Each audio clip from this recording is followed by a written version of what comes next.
दोस्तों, क्या आप इस मार्केट की गिरावट में वही शेयर खरीद रहे हैं जो बहुत ज्यादा गिर चुके हैं? स्टॉक मार्केट में गिरते हुए शेयर्स खरीदना एक अच्छी स्ट्रैटेजी हो सकती है, लेकिन ऐसे स्टॉक्स में इन्वेस्ट करना जहां रिटर्न्स की प्रोबेबिलिटी कम हो, हमेशा स्मार्ट डिसीजन नहीं होता। पिछले एक साल में रिटेल इन्वेस्टर्स ने उन स्टॉक्स में बड़े बायर्स बने हैं जो बहुत ज्यादा गिर चुके हैं, लेकिन एफआईआई इन्हीं स्टॉक्स को बड़े सेलर बने हुए हैं और पैसा बना रहे हैं। मेरा नाम है विपिन सक्सेना, मैं एक सेबी रजिस्टर्ड रिसर्च एनालिस्ट हूँ। मैं ये वीडियो सीरीज बना रहा हूँ ताकि आप स्टॉक मार्केट में इन्फॉर्म डिसीजंस ले सकें। आज के वीडियो में हम डिस्कस करेंगे स्टॉक मार्केट में लॉटरी इफेक्ट क्या होता है, रिटेल इन्वेस्टर इस ट्रैप में क्यों फंसता है, कैसे आप अपने इन्वेस्टमेंट्स को स्मार्ट बना सकते हैं। अभी इंडिया के स्टॉक मार्केट में दो इंटरेस्टिंग चीजें हो रही है। पहला, रिटेल इन्वेस्टर बड़े कंपनीज में खूब पैसा लगा रहे हैं। दूसरा, लेकिन रिटर्न्स के मामले में रिटेल इन्वेस्टर को सिर्फ लॉस हो रहा है। सवाल यह है कि रिटेल इन्वेस्टर्स पैसा लूज क्यों कर रहे हैं? क्योंकि वो सिर्फ उन्हीं स्टॉक्स को खरीद रहे हैं जो बहुत ज्यादा गिर चुके हैं या गिर रहे हैं, और एफआईआई बेच रहे हैं वो स्टॉक्स रिटेल इन्वेस्टर ले रहे हैं।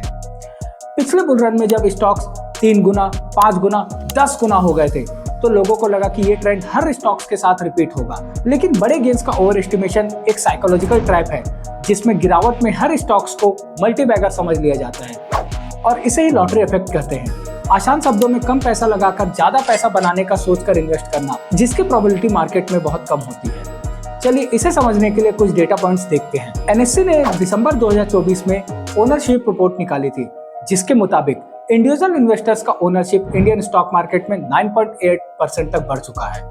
रिटेल इन्वेस्टर ने निफ्टी 500 में अपनी हिस्सेदारी 12 बेसिस पॉइंट तक बढ़ाकर 8.8% तक की है। रिटेल इन्वेस्टर का टोटल इन्वेस्टमेंट दिसंबर 2024 तक 55,000 करोड़ रुपए तक पहुंच गया था। रिटेल इन्वेस्टर इंडिविजुअली और म्यूचुअल फंड के थ्रू स्टॉक मार्केट का 18.2% हिस्सा ओन करते हैं, जो 2006 के बाद पहली बार एफआईआई की ओनरशिप से ज्यादा है। रिटेल इन्वेस्टर सिर्फ स्मॉल और मिड कैप स्टॉक्स नहीं खरीद रहे, बल्कि टाटा मोटर, जियो फाइनेंशियल, L&T फाइनेंस जैसे बड़े स्टॉक्स भी खरीद रहे हैं।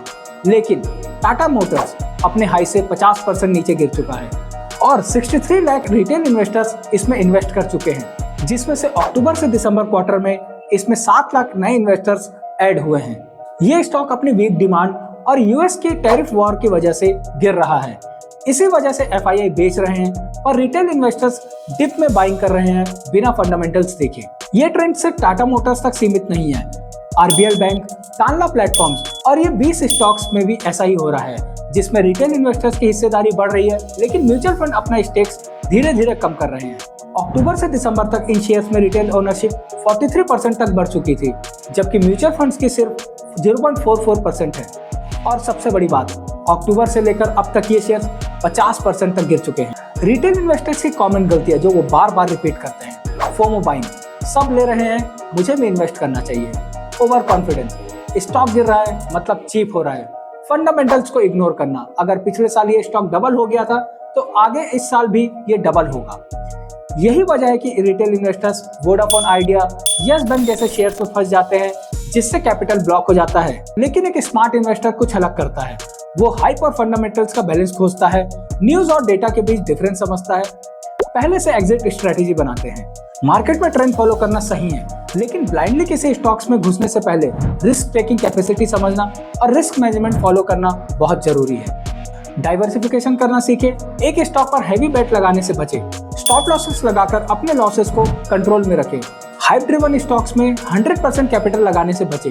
अगर रिस्क टेकिंग कैपेसिटी है तो थोड़ा एलोकेशन का सोचो। आपके पोर्टफोलियो में ऐसा कौन सा स्टॉक है जो आपने हाइप में खरीदा हुआ है? कमेंट करके जरूर बताओ। अगर ये वीडियो आपको इन्फॉर्मेटिव लगा हो तो लाइक करना ना भूलें और मार्केट के नए इनसाइट्स के लिए सब्सक्राइब करना ना भूलें। मिलते हैं नेक्स्ट वीडियो में। Happy investing.